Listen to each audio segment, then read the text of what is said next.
¿Qué tal amigos? Buenas tardes. Esperamos se encuentren bien. Gracias a Dios nosotros estamos bien. Creo que llevamos ya 7 semanas, si no me equivoco, de cuarentena. Y es impresionante porque han sido 7 semanas en donde todos los días estamos leyendo noticias de la pandemia y de los números, de cómo van los números, de contagios, etcétera. Y no sé si les pasa a ustedes, pero me pasa a mí que estoy todo el tiempo viendo las noticias y la realidad es que las noticias no cambian mucho durante el día y bueno, de repente me ciclo de estar hablando de la pandemia. También cuando platicamos con familia fuera de aquí, fuera que vive en otras partes, estamos hable y hable y hable de la pandemia. Y estaba pensando en cómo nuestro enfoque se ha centrado, por lo menos estos últimos 2 meses, solamente en la pandemia. Lo consideramos nuestra principal preocupación, lo consideramos nuestro principal problema, la consideramos a la pandemia nuestro principal obstáculo para tener una vida normal, para estar contentos, para poder disfrutar, para poder estar agradecidos, para poder divertirnos, para poder estar contentamiento.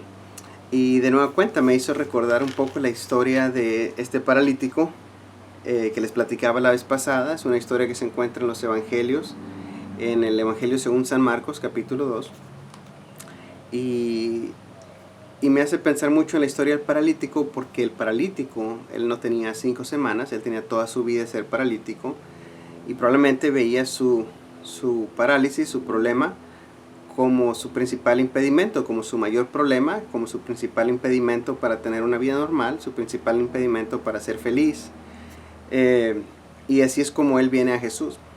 Y la vez pasada hablábamos de cómo Dios en este caso usó el sufrimiento por el cual él estaba pasando para empujarlo desesperadamente a buscar a Jesús que estaba ahí en el pueblo visitando aquel día, ¿no? Y hablábamos del propósito de Dios en el sufrimiento, de cómo Dios puede usar el sufrimiento para acercarnos a Él. Pero el día de hoy quisiera retomar la historia y para esto déjenme la leo de nuevo. Dice así: cuando Jesús entró de nuevo en Capernaum, varios días después se oyó que estaba en casa, y se reunieron muchos, tantos que ya no había lugar ni aun a la puerta, y él les explicaba la palabra. Entonces vinieron y le trajeron un paralítico llevado entre 4 hombres. Como no pudieron acercarse a Jesús a causa de la multitud, levantaron el techo encima de donde él estaba, y cuando habían hecho una abertura, bajaron la camilla en que estaba acostado el paralítico. Viendo Jesús la fe de ellos, dijo al paralítico: Hijo, tus pecados te son perdonados. Voy a detenerme hasta ahí en la lectura. No sé si a ustedes les ha pasado algo así, pero hace varios años yo fui a ver un doctor porque tenía un problema como de gastritis, colitis. Yo pensé que era un problema menor, un problema pequeño, y fui a ver al doctor. Y cuando me hicieron exámenes de sangre, descubrieron que tenía un problema mucho mayor, un problema crónico. Y fue una gran sorpresa porque yo pensé que iba por un problema pequeño y salí de la consulta sabiendo que tenía un problema mayor. Y más o menos esto es lo que le pasó al paralítico aquel día. Él va a buscar al Señor Jesús pensando que su principal problema era no poder caminar. Y Jesús lo diagnostica de un problema mucho más grande. Cuando el paralítico es bajado por aquella abertura que hicieron en el techo hasta donde estaba Cristo, yo creo que el paralítico iba pensando que ya todo en su vida se iba a arreglar, que Cristo lo iba a sanar y entonces ya todo iba a estar bien, ¿no? Y de nueva cuenta, creo que así es como pensamos de la pandemia, ¿no? Queremos que pase la pandemia para que ya todo esté bien, ¿no? Pero para sorpresa de todos, en esta escena, en esta historia, es que Cristo lo primero que le dice no es levántate y anda, sino lo primero que le dice es, hijo, tus pecados te son perdonados. Y yo pienso, ¿qué habrá pensado el paralítico? Yo creo, y tal vez ustedes también piensen así, yo creo que el paralítico lo que debió haber pensado es algo así como, Señor, ese no es mi verdadero problema, esa no es la razón por la que yo estoy aquí, déjame explicarte, yo vine aquí porque yo tengo un problema médico más serio, que es que no puedo caminar, ¿no? Probablemente esto es lo que pasó por la mente del paralítico. Pero lo que Cristo hace es ir sobre, no sobre ese problema médico, sino ir sobre el principal problema de aquel hombre y que tal vez el hombre no sabía. Y era, como dice la historia, sus pecados, su necesidad de que sus pecados fueran perdonados. Y eso nos recuerda algo importante que leemos en toda la Biblia y que es importante entender si queremos entender de qué se trata la Biblia. Y esto es que el principal problema que toda persona tenemos es nuestra rebeldía, nuestro pecado que nos impide tener una buena relación con Dios. Es el pecado que nos separa de estar en buena relación con Dios. Y cuando hablamos de la palabra pecado, no sé qué venga a sus mentes, pero una forma de entender el pecado es cambiar a Dios por otra cosa.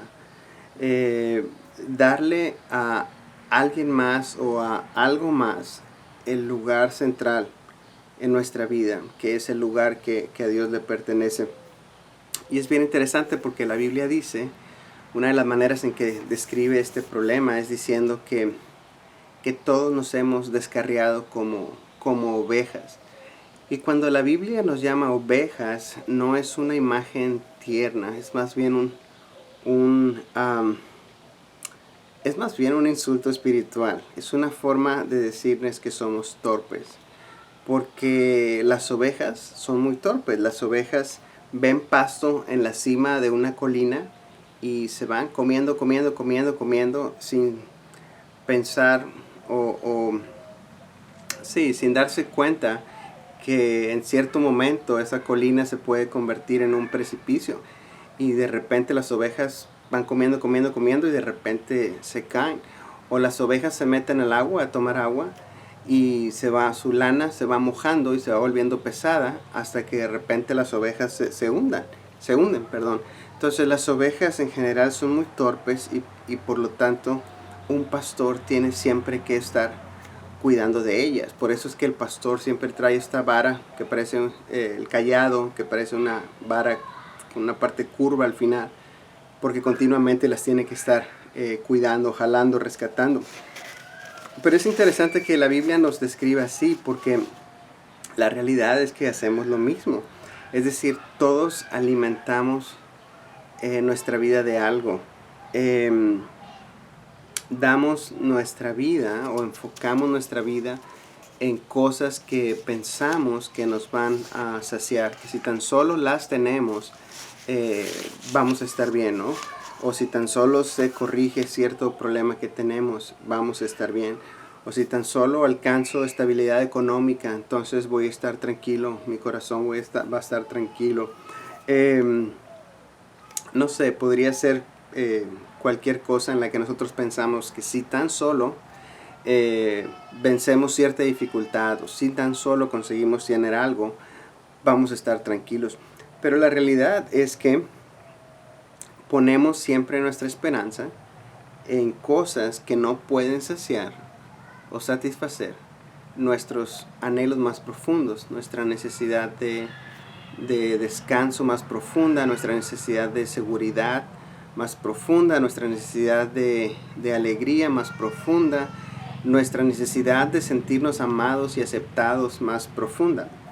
Y entonces cuando la Biblia habla de pecado, está básicamente, o una forma de entenderlo es eso, que buscamos saciarnos en otras cosas como nuestra principal necesidad, en lugar de que nuestra vida esté saciada en Dios mismo.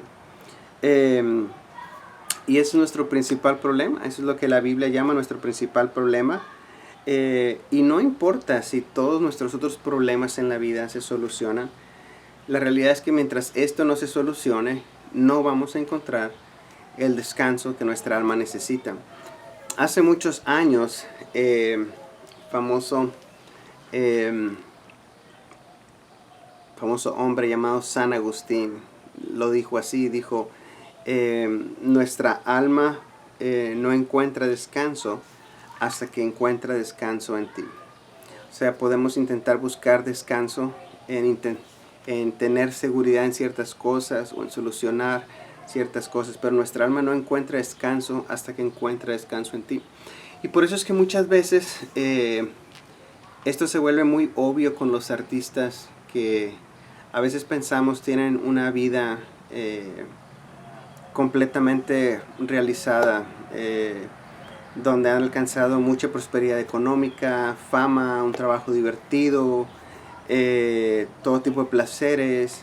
Y sin embargo, cuando los entrevistan, cuando les hacen entrevistas, ellos revelan que no están saciados, o sea, que no es suficiente, que no tienen el descanso y la paz y la alegría que desearían tener, ¿no?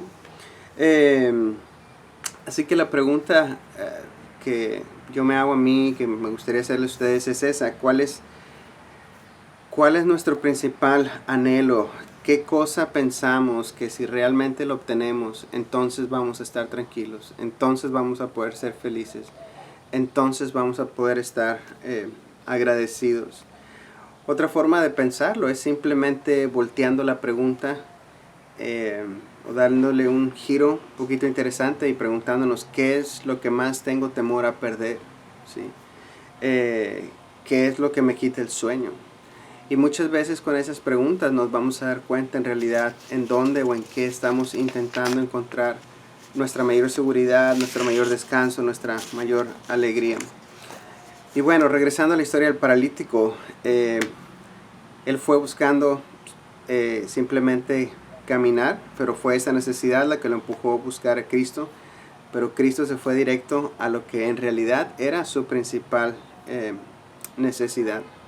Y si nosotros pensamos que nuestro principal problema son las circunstancias, entonces yo creo que tenemos que ir más profundo a descubrir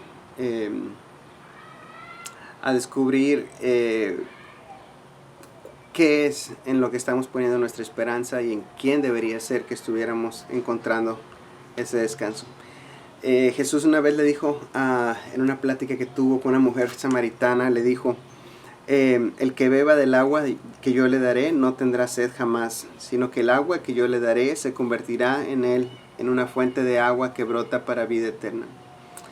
Y bueno, nuestra verdadera necesidad en la vida es esa, que Cristo se convierta en el centro de nuestra vida, que nuestra alma sea saciada de la fuente de vida que es Cristo mismo. Entonces me despido, les envío un saludo, esperamos que estén bien.